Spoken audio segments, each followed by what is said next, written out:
Middle east की जंग में क्या व्हाट्सएप, यूट्यूब, गूगल सब बंद हो जाएगा? बिग टेक्स का डेटा सेंटर क्या होता है जिन्हें तबाह करने की ईरान ने धमकी दी है?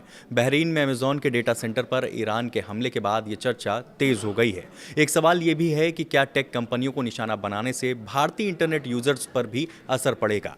इस वीडियो में ऐसे सभी सवालों के जवाब जानेंगे। नमस्कार, मैं हिमांशु पांडे, न्यूज़ 18 देख रहे हैं आप।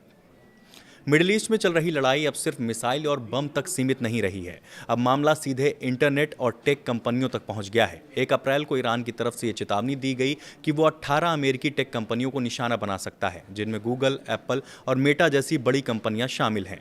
ईरान सीधे अमेरिका में हमला करना मुश्किल समझता है, इसलिए वो इन कंपनियों के डेटा सेंटर को निशाना बना सकता है। यूएई, बहरीन और आसपास के इलाकों में कई बड़े सर्वर सेंटर हैं जहां से पूरे इलाके की इंटरनेट सेवाएं चलती हैं। अगर यहां हमला होता है तो एक साथ लाखों करोड़ों यूजर्स की सर्विस पर असर पड़ेगा। पहले अमेजॉन के मामले में भी ऐसा ही देखने को मिला, जहां सर्विस में दिक्कत आई थी। हमला सिर्फ बम या ड्रोन से ही नहीं हो सकता, बल्कि इंटरनेट सिस्टम को भी खराब किया जा सकता है। अगर किसी डेटा सेंटर की बिजली, कूलिंग या नेटवर्क को नुकसान पहुंचता है तो वो बंद हो सकता है। इसके अलावा समुद्र के नीचे जो इंटरनेट केबल्स बिछी हैं उन पर असर पड़ा तो कई देशों में इंटरनेट बहुत धीमा या बंद हो सकता है। अब जानते हैं कि गूगल, एप्पल या मेटा के बड़े डेटा सेंटर में क्या होता है। दरअसल ये एक तरह का डिजिटल पावर हाउस होता है जहां हजारों सर्वर एक साथ चलते हैं।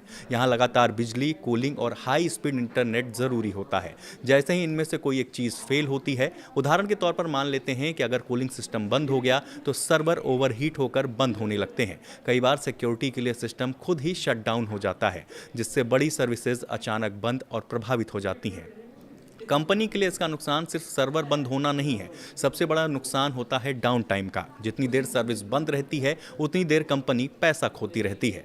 गूगल के लिए इसका मतलब एड्स रुकना, मेटा के लिए मतलब सोशल मीडिया और एड्स बिजनेस ठप होना, और एप्पल के लिए मतलब ऐप डाउनलोड, क्लाउड बैकअप और पेमेंट सिस्टम पर असर पड़ना।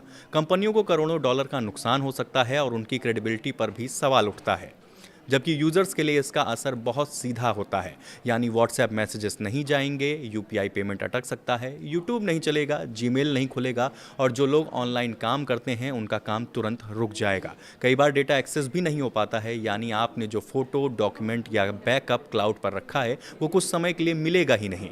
अगर डेटा सेंटर डाउन होता है तो ये सारी सर्विस एक साथ प्रभावित होती है। इससे लेन देन रुक सकता है, शेयर बाजार पर असर पड़ सकता है और कंपनियों का काम ठप हो सकता है।